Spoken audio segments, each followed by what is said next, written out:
সিলেট টেস্টে প্রথম ইনিংসে ২৪৬ রানেই গুটিয়ে যায় পাকিস্তান। তাতে অবশ্য উইকেটের কোনো দোষ খুঁজে পাচ্ছেন না পাকিস্তানের তারকা ব্যাটার বাবর আজম। বাংলাদেশের বোলিং লাইনআপকে কৃতিত্ব দেওয়ার পাশাপাশি নিজেদের ব্যাটিং ব্যর্থতার কারণ হিসেবে সফট ডিসমিসাল ও বড় জুটি গড়তে না পারাকেই সামনে আনলেন সাবেক অধিনায়ক। দ্বিতীয় দিনের খেলা শেষে সংবাদ সম্মেলনে এসে তেমনই জানালেন বাবর। ম্যাচ শেষে সংবাদ সম্মেলনে বাবর বলেন, সত্যি বলতে উইকেট খুব ভালো, বল খুব সুন্দরভাবে ব্যাটে আসছিল। হ্যাঁ, আমরা বড় কোনো জুটি গড়তে পারিনি।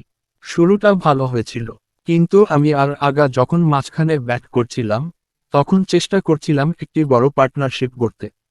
দুর্ভাগ্যজনকভাবে সেটা হয়নি। মনে হয় আমার উইকেট আর সালমান আলী আগার উইকেটই টার্নিং পয়েন্ট ছিল।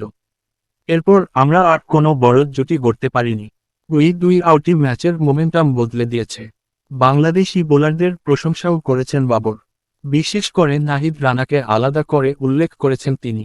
3 টেস্টে 3 বার নাহিদের শিকার হয়েছেন বাবর। ফলে নাহিদকে নিয়ে তার কোনো দুর্বলতা আছে কি না এমন প্রশ্ন উঠলে বাবর বলেন, না, আমি তা মনে করি না। সে এখনকার সময়ের অন্যতম সেরা ফাস্ট বোলার লাল বলের ক্রিকেটে। সবচেয়ে বড় বিষয় হলো তার গতি। সে অসাধারণ, আর তার কন্ট্রোলও ভালো। দিন দিন বোলিংয়ে উন্নতি করছে। পাকিস্তানি ব্যাটারদের মধ্যে বাংলাদেশকে নিয়ে কোনো মানসিক ভয় কাজ করছে এমন ধারণা মানতে নারাজ বাবর। তার ভাষায়, না, আমি তা মনে করি না। আমরা অনেক দিন ধরেই ক্রিকেট খেলছি, কোনো মানসিক বাধা নেই। তবে ব্যাটসম্যান হিসেবে আমরা পরিকল্পনা বাস্তবায়ন করতে পারিনি, বড় জুটি গড়তে পারিনি। টেস্ট ক্রিকেটে 2-3টি বড় পার্টনারশিপ খুব গুরুত্বপূর্ণ। বিদেশের মাটিতে পাকিস্তানের ব্যাটিং ব্যর্থতা নিয়েও খোলামেলা কথা বলেছেন বাবর। তার মতে, একটি উইকেট পড়ার পর দ্রুত আরও কয়েকটি উইকেট হারানোই বড় সমস্যা। উইকেট হারানোর এই ধারাবাহিকতা নিয়ে বাবরের ভাষ্য, আমাদের সমস্যা হচ্ছে একটি উইকেট পড়ার পর দ্রুত আরও উইকেট পড়ে যাচ্ছে। তখন আর ঘুরে দাঁড়ানো যায় না।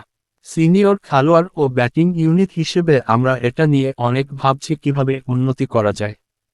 একই সঙ্গে তিনি জানান, পাকিস্তান দল নিজেদের ভুল শুধরে ফের ঘুরে দাঁড়ানোর পথ খুঁজছে। বাবরের